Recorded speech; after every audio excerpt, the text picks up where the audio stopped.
조중동에 특혜를 주고 있다는 의혹을 받아온 네이버. 결국 조중동과 한 몸이 되기로 작정을 했군요. 종편의 광고 사업을 전담하는 미디어랩 회사의 주요 주주로 투자한 것이 확인이 됐습니다. 전문가들은 이게 단순한 지분 출자 이상의 의미를 갖고 있다고 지적하고 있는데요. 조중동이 최근 네이버에 대한 비판을 멈춘 대가로 네이버를 끌어들인 게 아니냐는 분석도 나오고 있습니다. 언론을 장악하고 있는 조중동과 또 온라인을 지배하고 있는 네이버의 결합. 가뜩이나 기울어진 언론 운동장을 아예 뒤엎을 거라는 우려가 제기되고 있습니다.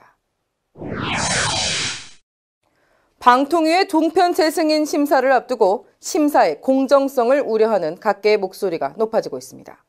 정치권을 비롯해 언론계 등이 오늘 국회에서 토론회를 열고 종편 특혜 해소와 공정한 심사를 요구하는 토론을 벌였습니다.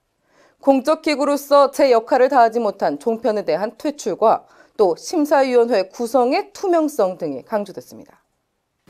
친정부 성향의 종편 친화적인 성향을 갖고 있는 인사, 보수적인 성향을 갖고 있는 인사가 심사위원장이 되면 심사 결과는 불을 보듯 뻔한 겁니다. 재승인 심사에서 반드시 제대로 평가해서 잘못된 부분을 바로 잡아야 됩니다. 동등하게 경쟁하게 만들고 시장에서 안 되면 물러나게 만들어야 됩니다. 그것이 방통이든 시민사회단체든 우리가 해야 된다고 생각을 합니다. 이명박 전 대통령, 퇴임 1년 만에 기념재단 설립을 추진 중이라고 합니다. 현재 한 달 월세가 1,300만 원에 달하는 개인 사무실 비용도 국민 혈세로 충당하고 있는데요. 여기다 재단 설립에 최소 수십억 원대의 국고 지원을 요청할 것으로 알려져 국민적 반발이 예상되고 있습니다. 이 소식을 접한 백찬홍 CR재단 운영위원.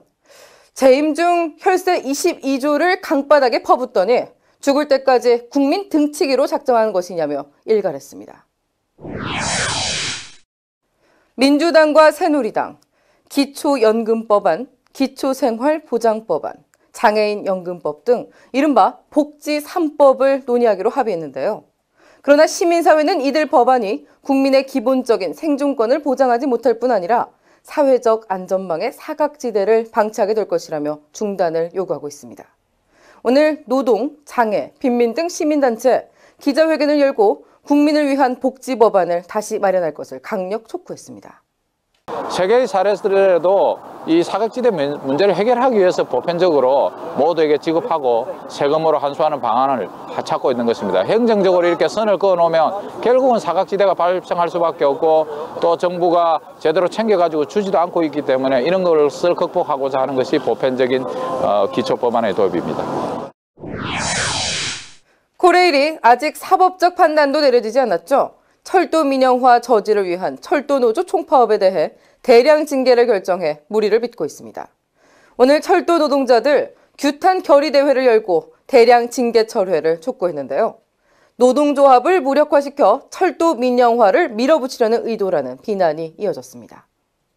작년에 철도 파업 23일간의 파업을 통해서 저희들은 지지도 않았지만 이기지도 않았습니다. 철도 노동자들의 그 파업을 결코 자기들이 이기지 못했다라고 하는 것들을 정권이 알고 있기 때문에 어떻게든 노동조합의 힘을 빼고 조합원들을 괴롭혀서 이번 기회에 철도 노동자를 무력화시키는 것이 바로 철도 민영화를 완성하는 것이라고 판단했기 때문에 괴롭히는 것이라고 생각합니다.